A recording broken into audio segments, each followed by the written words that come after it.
August 28 तारीख भुवनेश्वर महानगर निगम तरफ बड़ सभा कर मुख्यमंत्री को उपस्थित मुख्यमंत्री द्वारा जगह पट्टा बंटन करेंगे बोले कि भुवनेश्वर बस्ती बासिंदा भाई भौणी मान गोटे एलआरसी कागज देले। भारतीय जनता पार्टी प्रथम ये विरुद्ध में स्वर उत्तोलन करुच्ची। स्थायी पट्टा आदौ नुहे जो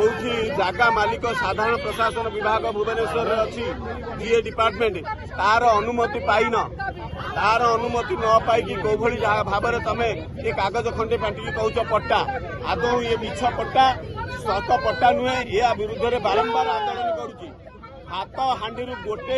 चिपिला भली आपण मैंने जानते 4 दिन पाइबार ये जो कागज पट्टा एलआरसी पाइबार कहते पट्टा सी 4 दिन पाइबा पर 4 नंबर मार्केट पाखरे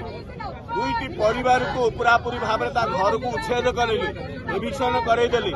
परिवार दल कहीं अनैछन्ति पिला छुआ धरिकी कौन करेंगे से एलआईसी पट्टा जो देते कहते देखले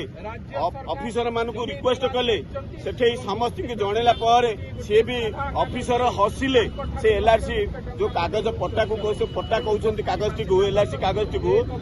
देखिकी ऑफिसर माने हसिले से दुईटी परिवार घर भी भांगीदेले एवं से माने ये बाबद पैसा जो देइछन्ति तार रसीद देखले। ये केड़ा बड़ रहस्य देख पदा को आसिला भारतीय जनता पार्टी जो कथा आगुरी कहूला ये फेक पट्टा मिछ पट्टा भाव में एलआरसी सर्टिफिकेट को कहते से बाबद भारतीय जनता पार्टी लड़ाई कही सत प्रमाणित होती। दुईटी लोकर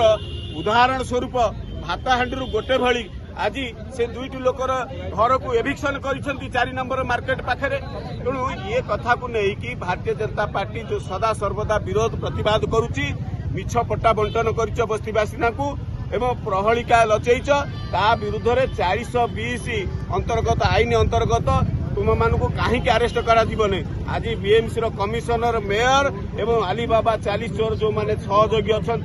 समस्त विरुद्ध में 420 दफा लगे तुरंत गिरफ्त करा जाऊ ये व्यवस्था अच्छी आपको लागू तुरंत करा जाऊ। भारतीय जनता पार्टी आज दाबी जन की कैपिटल थाना रे एतला दो 2 गुंठ जमीन अधिकार नहीं 200 एकड़ बिकिबे ये दुस्साहस कर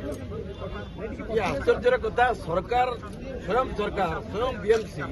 ये प्रकार ठकई करुच्ची मेयर नेतृत्व में विधायक मान जनत